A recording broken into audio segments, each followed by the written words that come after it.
Hello दोस्तों, कैसे हैं आप सब। राम जी की पाठशाला में आपका बहुत बहुत स्वागत है। उम्मीद करता हूँ आप सब अच्छे होंगे और आपकी तैयारी भी बहुत ही बेहतर ढंग से चल रही होगी। जैसा मैंने आप सब लोगों से वादा किया था कि हम लोग 1 तारीख से प्रैक्टिस को स्टार्ट कर देंगे, तो आज से हम लोगों ने आईपीसी के इस प्रैक्टिस सेशन को शुरू कर दिया है। इन सब अभी मूल विधि की वीडियो आ रही है। उसके बाद आपकी आज तो शब्दावली की वीडियो एक और आएगी, फिर कल से 3-4 वीडियो आपको डेली मिलनी शुरू हो जाएंगी। जो मूल विधि वाली वीडियो आएंगी उनका आपको पीडीएफ भी मिलेगा, बट वो थोड़ा सा दिन डिले, मतलब कुछ दिन डिले होने के बाद मिलेगा। इतना आप प्रैक्टिस आराम से करते रहिए, वीडियो को अच्छे से देखिए, समझिए, आपका एक भी प्रश्न नहीं छूटेगा। और अगर चैनल पर नए आए हैं तो राम जी की पाठशाला आपका अपना परिवार है, इससे जुड़िए। इधर रेड कलर का एक बटन है, उस पर प्रेस कर दीजिए और बेल नोटिफिकेशन ऑन कर लीजिए। आगे भी बहुत सारी चीजें आपके लिए अच्छी आने वाली हैं। तो बिना देरी किए चलिए शुरू करते हैं। सबसे पहला प्रश्न है, भारतीय दंड संहिता कब प्रवृत्त हुई, कब लागू हुई, यानी कि आईपीसी कब लागू हुई। तो आपको पता होना चाहिए कि जो आईपीसी है वो 1860 का एक अधिनियम था। और ये लागू कब हुआ, ये लागू हुआ आपका, ये फोर्थ ऑप्शन हो जाएगा, 1 जनवरी 1862 को। देखो, मेरी मंशा ये है कि आपका कम से कम समय में ज्यादा से ज्यादा आपको चीजें मिले, तो मैं ऑप्शन यहाँ पर रिपीट नहीं कर रहा हूँ। अगला क्वेश्चन है अपना, भारतीय दंड संहिता 1860 की धारा 1 किससे संबंधित है। तो आप एक चीज सिंपल ध्यान में रखिए, जब भी कोई एक्ट होता है तो उस एक्ट की जो पहली धारा होती है उसके लिए आपको ध्यान रखना है कि संहिता का नाम होता है, उस कोड का, है ना, उस कोड का नाम होता है और उसके प्रवर्तन का विस्तार होता है। मतलब कि उस संहिता का नाम क्या है, तो इस संहिता का नाम आईपीसी है, इंडियन पिनल कोड है। वो प्रवर्तन का विस्तार मतलब उसका प्रवर्तन वो कब से लागू हुई और उसके विस्तार से संबंधित होती है, कहां तक ये लागू होती है। तो आईपीसी प्रवर्तन में 1862 से आई, लागू वर्ष 62 से हुई। संहिता का नाम आईपीसी और विस्तार संपूर्ण भारत पर है, ये बात आपको ध्यान रखना। तो ऑप्शन बी सही हो जाएगा। तीसरा है, भारतीय दंड संहिता का समुद्री क्षेत्राधिकार। क्षेत्राधिकार, देखो मैं इसीलिए बोल रहा था कि कुछ चीजें हैं, क्योंकि बहुत सारा काम चल रहा है और जो टाइपिस्ट हैं वो बहुत मेहनत से सब काम कर रहे हैं, यहीं पे रह के मेरे पास काम करते हैं। तो जो चीजें यहाँ पे थोड़ी बहुत गलत होंगी वो मैं सही कर दूंगा, बट पीडीएफ को मैं बिल्कुल सही करवा के ही डालूंगा। इससे पहले मैंने आईपीसी और सीआरपीसी की कंबाइंड पीडीएफ डाल रखी है, आप टेलीग्राम में जाके देख सकते हैं, डिस्क्रिप्शन में लिंक दे दूंगा। भारतीय दंड संहिता का समुद्र में क्षेत्राधिकार कहाँ तक है। तो मैंने आपको क्या बताया था कि जो समुद्री सीमा है, ये जैसे भारत है, तो भारत में जो समुद्री सीमा मतलब कहाँ तक इसका क्षेत्राधिकार है, तो पहले ये 3 नॉटिकल मील था। कितना था? 3 नॉटिकल मील था। अब ये 12 नॉटिकल मील है, और 1 nautical mile equals to 1852 metres. 1852 metre के बराबर होता है 1 नॉटिकल मील। तो आपका ऑप्शन हो जाएगा 12 समुद्री मील या 12 नॉटिकल मील। अगला प्रश्न है, मेंसरिया क्या चीज है। तो मैंने आपको क्या बताया था, अपराध के 4 आवश्यक तत्व होते हैं। पहला तत्व है मानव, दूसरा तत्व है आपका दुराशय, है ना, दुराशय, और तीसरा आपका है आपराधिक कृत्य, और चौथा है आपका मानव या समाज को, मानव या समाज को क्षति, क्या क्षति होनी चाहिए। यानी कि इन चारों चीजों को मिला के कोई अपराध बनेगा। कोई ना कोई मानव होना चाहिए, ठीक है, जिसके द्वारा ये काम होगा। दुराशय होना चाहिए। अब इस दुराशय को ही मेंसरिया कहा जाता है। क्या कहा जाता है? मेंसरिया, इस दुराशय को ही कहा जाता है। ये जो है ऑप्शन 4 है, ये हो जाएगा। तीसरी बात है, अपराध कब होगा? जब तक आपराधिक कृत्य नहीं होगा। आपराधिक कृत्य होना भी जरूरी है, और उस आपराधिक कृत्य से मानव को या समाज को क्षति पहुंचनी चाहिए, तो वह अपराध माना जाएगा। ये चीज आपको ध्यान रखना। अपराध की परिभाषा आगे भी आएगा। अपराध की परिभाषा आईपीसी सेक्शन 40 में है और आपकी सीआरपीसी सेक्शन 2N में है। ठीक है, ये चीज, दोनों चीजें आपको ध्यान रखना। अगला प्रश्न है आपका, इनमें से कौन से अपराध के मूलभूत तत्व हैं? पिछला ही क्वेश्चन मैंने आपको बताया है। तो पहला है इंसान द्वारा मतलब मानव, दूसरी बात है आपराधिक इरादा यानी कि दुराशय, और तीसरा है कोई अवैध कार्य या चूक, है ना, आपराधिक कृत्य, है ना, या और चौथा है किसी अन्य व्यक्ति के शरीर, मन, प्रतिष्ठा या संपत्ति को चोट, यानी कि समाज को या मनुष्य को मतलब क्षति होनी चाहिए। मनुष्य को कैसे क्षति हो? या शरीर की क्षति हो, मन की क्षति हो, ख्याति की क्षति हो, या संपत्ति की क्षति हो, तो माना जाएगा वह एक अपराध है। तो आपका कौन सा ऑप्शन हो जाएगा? आपका ए ऑप्शन हो जाएगा। चारों के चारों आपके सही हैं, चारों ही अपराध के मूलभूत या आवश्यक तत्व हैं। इनके बिना कोई भी अपराध संगठित नहीं माना जाएगा। उसके बाद अगला प्रश्न है, भारतीय दंड संहिता 1860 में लॉर्ड मैकाले द्वारा प्रारूपित संहिता का संशोधित संस्करण है। देखो जो आईपीसी है इसके जो जन्मदाता माने जाते हैं वो लॉर्ड मैकाले माने जाते हैं, और लॉर्ड मैकाले ने ही इसका पूरा प्रारूप बना के तैयार किया था। लॉर्ड मैकाले की अध्यक्षता में प्रथम विधि आयोग यानी फर्स्ट लॉ कमीशन के अंतर्गत यह सब कार्य हुआ था। तो आपको क्या देख आप फिर अगला है ना, मतलब भारत में ये संशोधित संस्करण है जो आज मतलब आईपीसी चल रहा है। उसके बाद इनमें से किन देशों की दंड संहिता उसी प्रारूप पर आधारित है, मतलब भारत में तो आईपीसी है ही, वही प्रारूप चल रहा है। इनमें से कौन कौन से देश हैं जिनमें वही प्रारूप चलता आ रहा है जो भारत में है? पहला ऑप्शन है सिंगापुर, दूसरा है ब्रुनेई और तीसरा है श्रीलंका। तो आपको पता होना चाहिए इन तीनों के प्रारूप भी उसी प्रारूप पर हैं जिस ड्राफ्ट पर आईपीसी बनी हुई है, यानी कि 1, 2, 3। क्योंकि वहां पर भी क्या था, जब भारत में अंग्रेजी शासन था तो इन देशों में भी अंग्रेजी शासन था, तो वहां पर भी क्या था, यही प्रारूप लागू किए गए। तो तीनों देशों में सिंगापुर, ब्रुनेई, श्रीलंका में वही प्रारूप है जो इंडिया में। उसके बाद भारतीय दंड संहिता में स्त्री शब्द द्योतक है, मतलब स्त्री अगर यहाँ पे लिखा है कि स्त्री है, ठीक है, अगर यहाँ पे लिखा है कि भाई स्त्री है तो स्त्री से क्या मतलब है? देखो इसमें क्या लिखा, 15 वर्ष से ऊपर की आयु की वाली महिला, 18 साल से ऊपर आयु की महिला, 21 वर्ष से ऊपर आयु की महिला या जन्मजात बालिका सहित किसी भी आयु की महिला का। तो आपको पता होना चाहिए जो सेक्शन 10 है वो स्त्री और पुरुष के बारे में बात करता है। सेक्शन 10 बात करता है पुरुष की और सेक्शन ये 10 ही स्त्री के बारे में बात करता है। तो इसमें इंपॉर्टेंट बात यह है कि ये अध्याय 2 के अंतर्गत आता है, और अध्याय 2 साधारण स्पष्टीकरण है, मतलब कि आप क्या चीज आगे समझने वाले हैं। तो अगर कहीं पे भी पुरुष लिखा है तो उसका मतलब किसी भी आयु का पुरुष है, और अगर कहीं पे स्त्री लिखा है तो वहां पर किसी भी आयु की स्त्री है, जब तक वहां पर स्पेसिफिकली बताया ना जाए कि भाई ऐसा है। तो जब भी कहीं भारतीय दंड संहिता में स्त्री शब्द आएगा तो वह द्योतक होगा सेक्शन आपके ऑप्शन 4 का जन्मजात बालिका सहित किसी भी आयु की महिला, यानी कि किसी भी आयु की महिला बच्ची से। ठीक है, अगला है भारतीय दंड संहिता किस धारा में भारत को परिभाषित किया गया है? तो आंख बंद करके लगा देना है, धारा 18 में भारतीय दंड संहिता की भारत को परिभाषित किया गया। अगला है नोवा, इंपोर्टेंट है, ठीक है। भारतीय दंड संहिता की धारा 24 के अनुसार यदि कोई व्यक्ति किसी एक व्यक्ति को गलत तरीके से लाभ पहुंचाने या किसी अन्य व्यक्ति को गलत तरीके से हानि पहुंचाने के इरादे से कुछ भी करता है तो उसे किस इरादे से करना कहा जाता है? तो आपको पता होना चाहिए सेक्शन 24 है बेईमानी से संबंधित, बेईमानी से संबंधित है। और बेईमानी में क्या होता है? सदोष लाभ या सदोष हानि। सदोष लाभ का मतलब किसी का गलत तरीके से मतलब आपने कोई गलत काम किया और उस तरीके से आपने अपना फायदा उठा लिया, या आपने कोई गलत काम किया और किसी का नुकसान कर दिया, तो ये जो इरादा है ये कैसा इरादा माना जाएगा? ये बेईमानी का इरादा माना जाएगा। वो बेईमानी को किसमें परिभाषित किया गया है? धारा 24 में बेईमानी को परिभाषित किया गया। अगला प्रश्न है सामान्य आशय से संबंधित प्रावधान आईपीसी किस धारा में है? दी मोस्ट इंपोर्टेंट है सेक्शन 34। सेक्शन 34 में आपका क्या है? सामान्य आशय, कॉमन इंटेंशन के बारे में बात है, और वारेंद्र कुमार घोष का मामला बहुत ज्यादा इंपोर्टेंट इसमें है, तो वो आपको ध्यान रखना। अगला प्रश्न है भारतीय दंड संहिता की धारा 34 पर प्रसिद्ध वाद कौन सा है? तो मैंने अभी बताया आपको, वारेंद्र कुमार घोष बनाम एम्परर यानी बनाम सम्राट का मामला है, ये चीज आपको ध्यान रखना। अगला है 12वां, अपराध की परिभाषा किसमें दी हुई है? अब आप में से बहुत सारे लोग यहाँ पे क्या हो जाएंगे, समझ नहीं पाएंगे कि भाई क्या है, क्योंकि भारतीय दंड संहिता की धारा भारतीय दंड संहिता में अध्याय 2 में है, ठीक है, सेक्शन 40 में।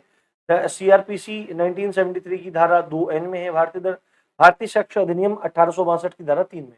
तो आप इसका उपयुक्त में से सभी लगा के आ जाएंगे, बट आपको क्या काम करना है, जो सबसे बेहतर धारा दी हुई है, जो सबसे बेहतर मतलब बताया गया है अपराध के बारे में, तो आपको याद रखना है सीआरपीसी की धारा 2N। सीआरपीसी 2N में बहुत अच्छे से बताया गया है कि क्या अपराध है, ठीक है। ये मैंने आपको सब क्लियर किया है, आप प्रीवियस वीडियो में देख सकते हैं। मैं केवल यहाँ पर आपको प्रैक्टिस करवा रहा हूँ, जहां आवश्यक होगा आपको बता दूं। उसके बाद भारतीय दंड संहिता 1860 के अधीन धारा 42 में प्रयुक्त स्थानीय विधि कहाँ लागू होती है? तो धारा 42 में क्या है? स्थानीय विधि है। तो स्थानीय विधि क्या होती है? जो किसी ना किसी स्पेसिफिक एरिया के लिए बनाई जाती है, ठीक है, किसी ना किसी स्पेसिफिक एरिया के लिए बनाई जाती है। तो संपूर्ण भारत पर नहीं होती, भारत के किसी विशिष्ट भाग पर लागू होने वाली जो विधि है उसको स्थानीय विधि कहा जाता है, ठीक है, ये चीज आप ध्यान रखें।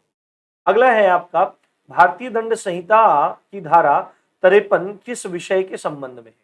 भारतीय दंड संहिता की धारा 53 किस विषय के संबंध में है? तो आपको पता होना चाहिए, अध्याय आपके 5 में, सॉरी अध्याय 3 में आपके दंडों का जिक्र है। तो जो धारा 1 है, धारा 53 है, उसमें दंडों के प्रकारों का वर्णन है। और कितने प्रकार के दंड है? आईपीसी में 6 प्रकार के दंड दिए हुए हैं। कौन सा है? मृत्युदंड है, आजीवन कारावास है, ठीक है, आपका कारावास है, उसमें कठोर है, और आपका सादा भी है, काला पानी है, और जुर्माना है, और कुर्की है, संपत्ति का समापरण है, ठीक है। परंतु अब काला पानी नहीं है, तो वहां पर लिखे हुए 6 परंतु वर्तमान में 5 ही लागू हैं, ये चीज आपको ध्यान रखना। अगला ये आ गया क्वेश्चन, देखो भारतीय दंड संहिता के अधीन कितने प्रकार के दंडों की व्यवस्था है? तो भारतीय दंड संहिता के अधीन अगर देखो यहाँ पे 5 है तो हमको कोई दिक्कत नहीं है, ठीक है, हम सीधे क्या लगा देंगे? हम सीधे 5 लगा देंगे। बट अगर 5 और 6 लिखा हो और भारतीय दंड संहिता के अधीन कितने प्रकार के दंडों की व्यवस्था है, तो आप 6 लगाएंगे, क्योंकि भारतीय दंड संहिता में आईपीसी में 6 दिए हुए, परंतु वर्तमान में 5 लागू हैं, जिसमें आपका मृत्युदंड हुआ, जिसमें आपका आजीवन कारावास हुआ, जिसमें आपका कारावास हुआ, जिसमें आपका कुर्की हुआ, और जुर्माना हुआ। ये चीज आप ध्यान रखें। अगला प्रश्न है, राम ने एक अपराध किया जिसके लिए उसे सिर्फ 40 रुपए का जुर्माना देना था, लेकिन वह इस राशि का भुगतान नहीं कर सका, और फिर आईपीसी की धारा 67 के अनुसार उसे भुगतान न करने के लिए अधिकतम कितने महीने की सजा हो सकती है, ये चीज आपको बतानी है।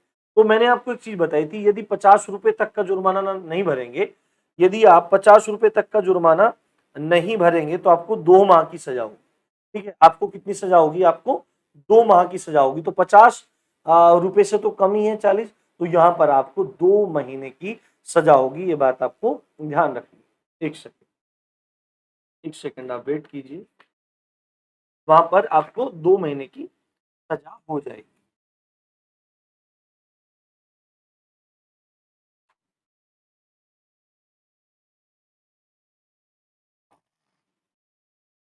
ठीक है, अगर 50 रुपए तक का जुर्माना नहीं भरते हैं तो 2 महीने की सजा होगी।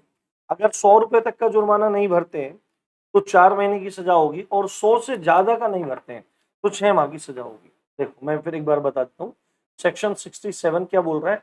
अगर 50 रुपए तक का जुर्माना नहीं भरते हैं तो 2 माह है, 100 रुपए तक का जुर्माना नहीं भरते हैं तो 4 माह है, और 100 रुपए से अधिक का है तो 6 माह की सजा आपको होगी। ये चीज आपको ध्यान रखनी चाहिए, ठीक है। अगला प्रश्न है, भारतीय दंड संहिता के अनुसार निम्नलिखित निष्कर्ष में से कौन सा एक निष्कर्ष आपका सही होगा, ये बात आपको ध्यान रखना।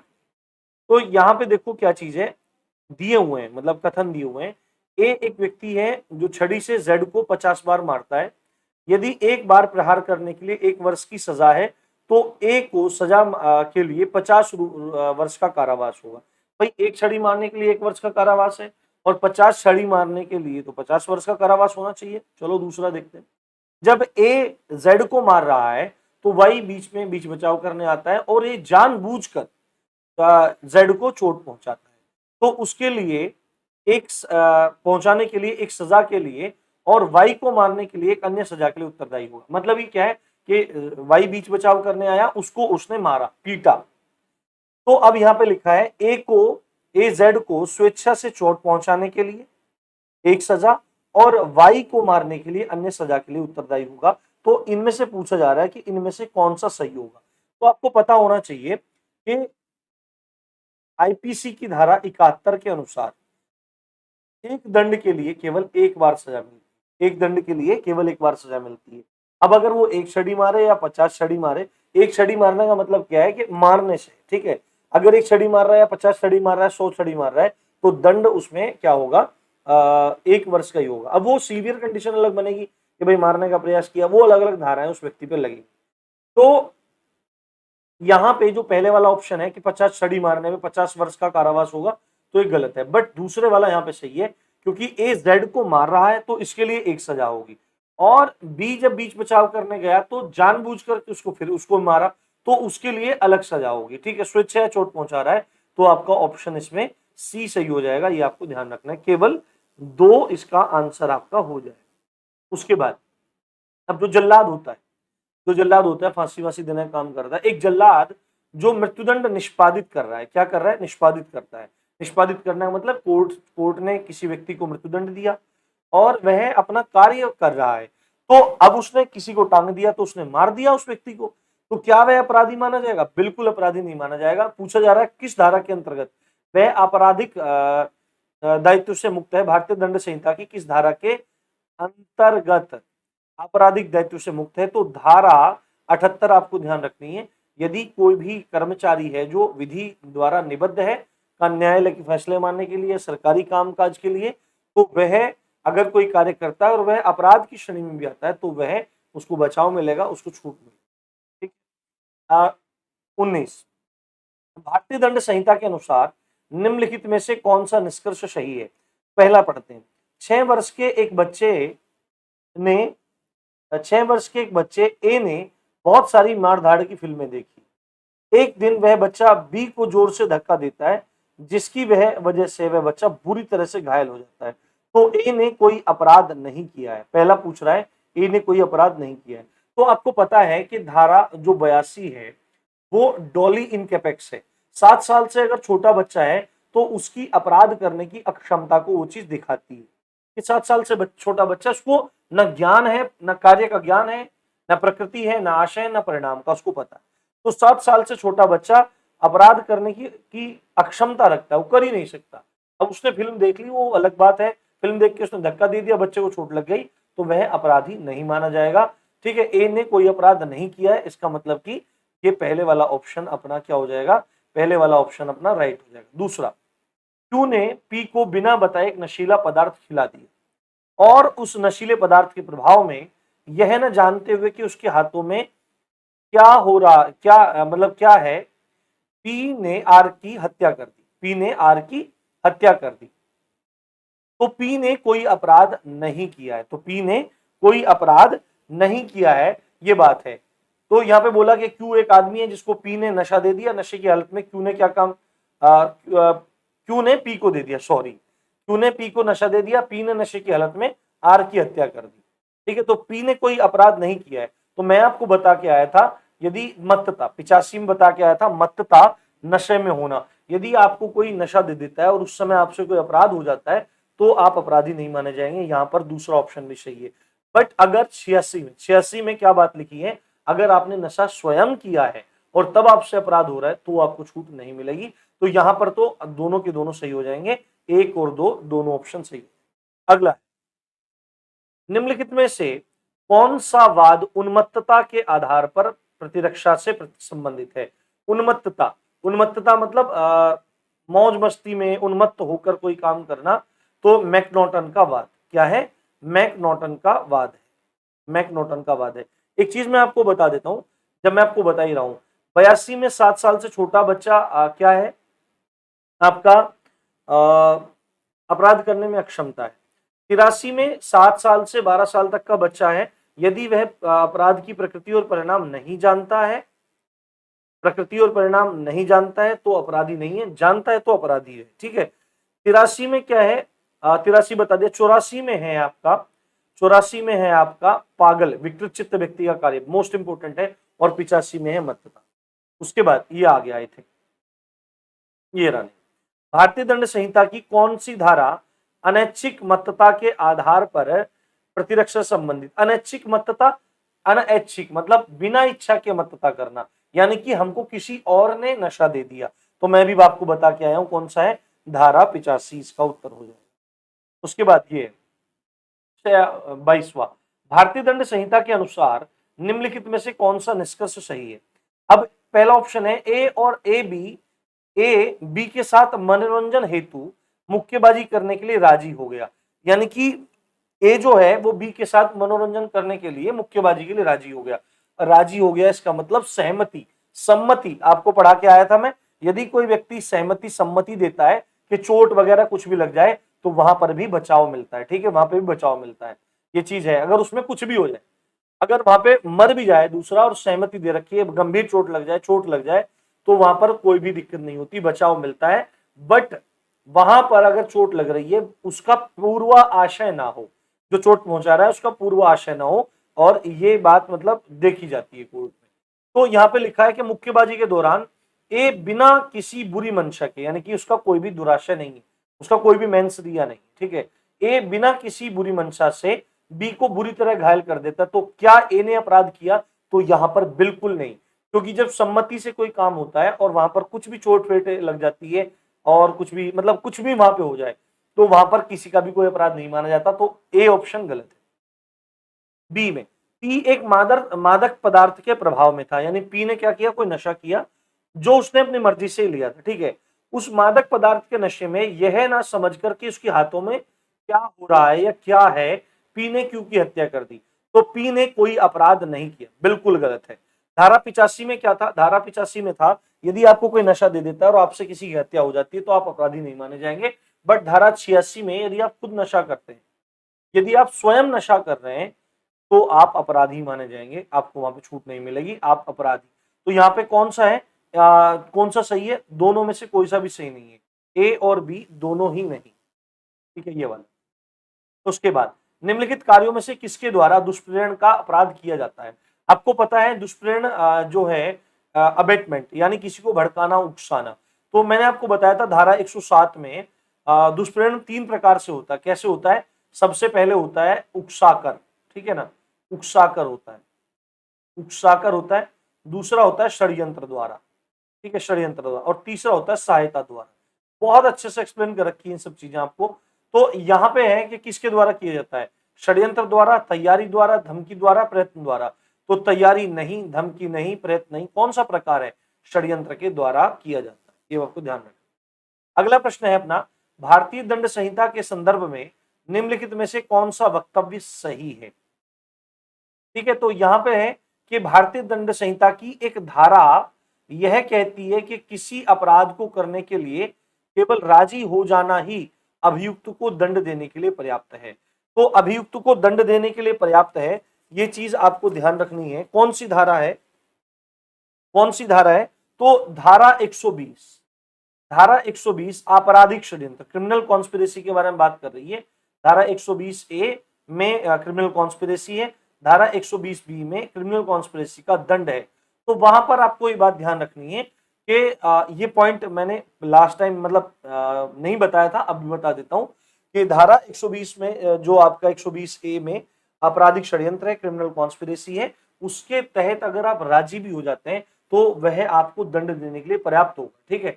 और दूसरी बात है, भारतीय दंड संहिता की एक धारा यह कहती है कि आत्महत्या की कोशिश एक अपराध है, तो वह धारा 309 है। मैंने बताया था कि आत्महत्या की जो कोशिश है वह अपराध मानी जाएगी। पहले क्या हुआ, सुप्रीम कोर्ट ने इसको धारा अनुच्छेद 21 में अनुच्छेद 21 के अंतर्गत क्या बोल दिया कि भाई ये जीवन जीने का अधिकार है और मरने का अधिकार भी होगा, तो उसको गैर कानूनी कर दिया। पर फिर दूसरे वाद में क्या किया कि धारा अनुच्छेद 21 के अनुसार केवल जीवन जीने का अधिकार है, मरने का अधिकार नहीं है, क्योंकि कोई भी अधिकार नकारात्मक नहीं हो सकता है। तो आपका इसमें क्या है, कौन सा सही है, कौन सा आपका इसमें सही हो जाएगा? तो आपके दोनों के दोनों इसमें सही हो जाएंगे, 1 और 2 दोनों, ठीक है। अगला, भारतीय दंड संहिता के किस प्रावधान में आपराधिक षड्यंत्र के लिए दंड का प्रावधान है? तो आंख मीच के लगा देना, धारा 120 बी। उसके बाद 26वां, निम्नलिखित में से निम्न अपराधों में से किस अपराध के लिए भारतीय दंड संहिता में भारतीय, ठीक, कहां चला गया, पॉइंटर नहीं मिल रहा है, ये रहा। निम्नलिखित किस अपराधों में से किस अपराध के लिए भारतीय दंड संहिता के अंतर्गत मृत्युदंड संभावित है? तो आपको पता है हम लोगों ने धारा 121 पढ़ी थी।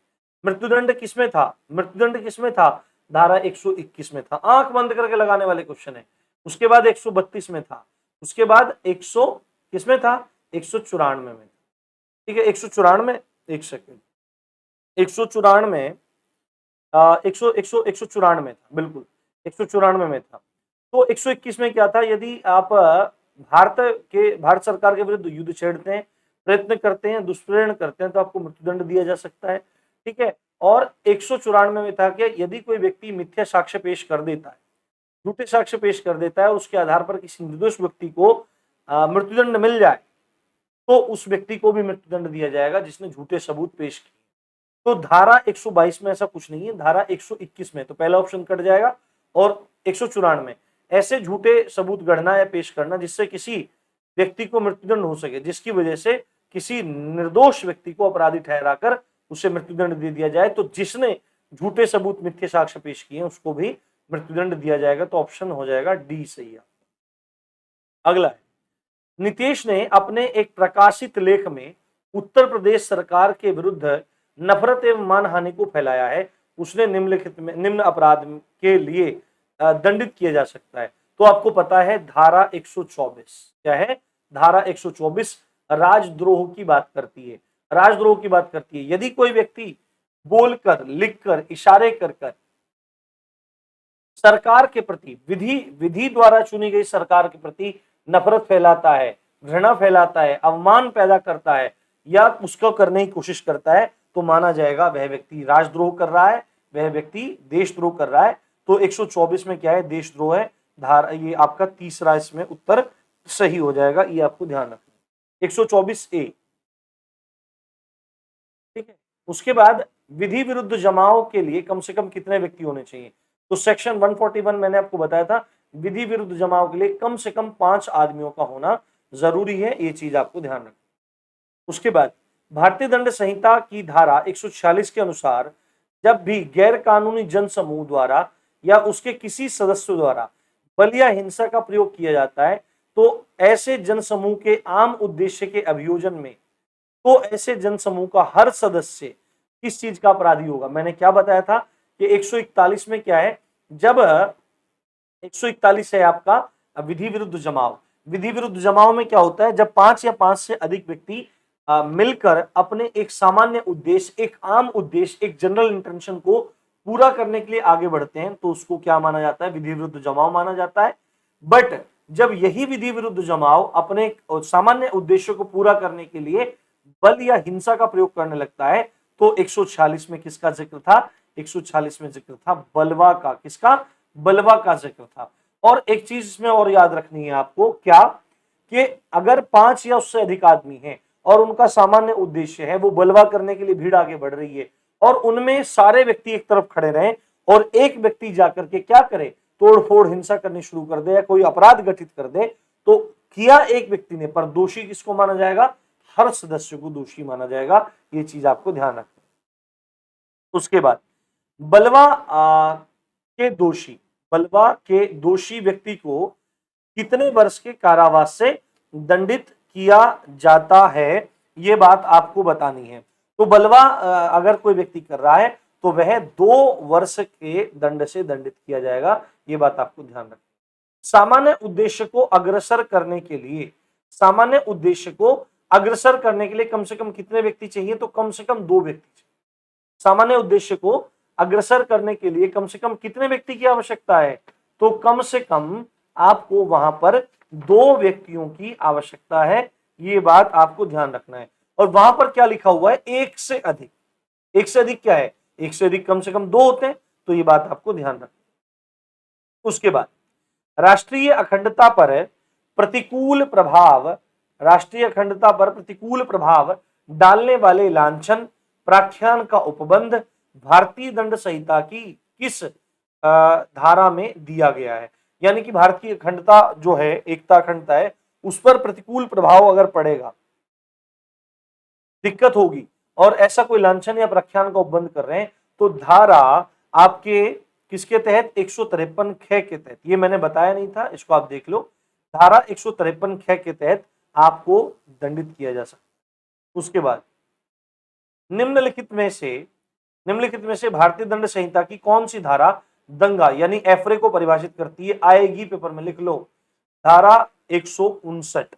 जब 2 या 2 से अधिक व्यक्ति सार्वजनिक स्थान पर लड़कर लोक शांति में विघ्न उपस्थित करने का प्रयास करते हैं या करते हैं, तो उसको दंगा कहा जाता है। 2 या दंगे के लिए कितने चाहिए? दंगे के लिए कम से कम 2 व्यक्ति, सामान्य उद्देश्य के लिए कम से कम 2 व्यक्ति, विधि विरुद्ध जमाव के लिए कम से कम 5 व्यक्ति, बलवा के लिए कम से कम 5 व्यक्ति, डकैती के लिए कम से कम 5 व्यक्ति। ये बात आपको ध्यान रखना।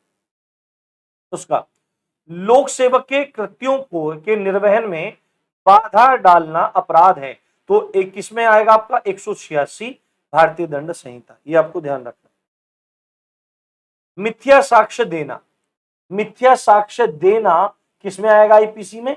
ये आ जाएगा आपको 191 में, धारा 191। उसके बाद भारतीय दंड संहिता का कौन सा अध्याय वातावरण को स्वास्थ्य के लिए हानिकारक बनाने के अपराधों से संबंधित है? तो आपका 14वां अध्याय आ जाएगा पब्लिक न्यूसेंस में। ये आपका इंपॉर्टेंट है। उसके बाद बलात्संग की पीड़िता का परिचय देना, बलात्संग की पीड़ित का परिचय प्रकटन भारतीय दंड संहिता की किस धारा के अंतर्गत दंडनीय अपराध है? दंडनीय है। तो आपको पता होना चाहिए 228 के, मैं आपको पढ़ा के आया था कि यदि कोई रेप पीड़िता है और उसका परिचय आप दे रहे हैं या उसका परिचय का प्रकटन आप कर रहे हैं तो आप अपराध कर रहे हैं। आपने देखा होगा जो आपके टीवी पे न्यूज चैनल वगैरह आते हैं तो वो क्या करते हैं? ब्लर करके दिखाते हैं। अगर नहीं दिखाएंगे तो अपराधी माने जाएंगे। अगला है, निम्नलिखित में से किस वाद में आपराधिक मानव वध यानी कि धारा 299 कल्पेबल होमिसाइड या सदोष मानव वध और धारा 300 मर्डर के में अंतर स्पष्ट किया? तो आंख बंद करके लगा देना, कुछ भी पढ़ना नहीं है। रेग बनाम गोविंदा या आर बनाम गोविंदा केस था जिसमें कोर्ट ने यह बताया कि भाई आपराधिक मानव वध क्या होता है और हत्या क्या होती है। एक बार रिपीट कर देता हूं, आपराधिक मानव वध क्या होता है? जब अचानक से गुस्सा आता है और जब हमला करते हैं तो मन में संभावना बनी रहती है कि मर सकता है, तो अगर ये कंडीशन है तो आपराधिक मानव वध है। बट जब अचानक से कुछ ना हो, सब प्री प्लान्ड हो, ठीक है, और हमला करने पर ये पता है कि मरेगा ही मरेगा, तो हत्या। ठीक, अगला मामला के एम नानावती और बनाम स्टेट ऑफ महाराष्ट्र। के एम नानावती बनाम स्टेट ऑफ महाराष्ट्र एक प्रमुख वाद है गंभीर एवं अचानक प्रकोपन के संबंध में। धारा 300 के अंतर्गत ये आएगा आपका। हत्या के मामलों में गंभीर एवं अचानक प्रकोपन के संबंध में मामला है और इसी केस के ऊपर आपकी मूवी बनी हुई है। कौन सी? रुस्तम मूवी इसी केस पर आपकी बनी हुई है। और आज का लास्ट क्वेश्चन देख लेते हैं। मृत्युदंड विरल से विरलतम, विरले से विरले या विरल से विरलतम मामलों में दिया जाना चाहिए, यह अभिनिर्णित किया तो बच्चन सिंह बनाम पंजाब राज्य के मामले में किया। तो उम्मीद करता हूं आज का लेक्चर पसंद आया होगा, है ना। अभी और भी वीडियो आपको रात तक पहुंचाऊंगा मैं दूंगा आपको तत्सम की, तो वीडियो जरूर देखना आप लोग। तो इसी अच्छी बात के साथ आप देख रहे थे राम जी की पाठशाला। मैं हूं राम भारद्वाज। जय हिंद, जय भारत।